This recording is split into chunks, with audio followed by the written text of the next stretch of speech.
তোমাদের প্রিয় YouTube channel combo আর্নিংসে তোমাদের সকলকে জানাই স্বাগত। তো আজকে আমরা হ্যামস্টার কম্বাটের যে ডেইলি সাইফার কোড রয়েছে, অর্থাৎ আজকে 8 সেপ্টেম্বর, তো 8 সেপ্টেম্বরের ডেইলি সাইফার কোডটা দেখব। তো আজকের সাইফার কোডটা খুবই সোজা, একদম ছোট্ট। তো সাইফার কোড হচ্ছে আজকের কেওআইসি। তো কেওআইসি আনতে গেলে আমাদের কি কি করতে হবে চলো দেখে নিই। তো প্রথমে আমরা ডেইলি সাইফারে ক্লিক করলাম, তারপরে কে আনবো আমরা ড্যাশ ডট ড্যাশ,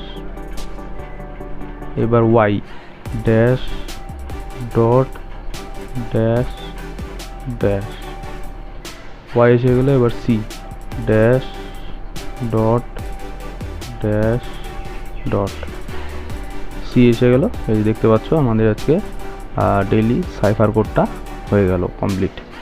তো এইরকম আরও ভিডিও পেতে চাইলে তোমরা অবশ্যই চ্যানেলটাকে সাবস্ক্রাইব করে রাখো এবং ভিডিওটিকে লাইক করে দিও। ধন্যবাদ।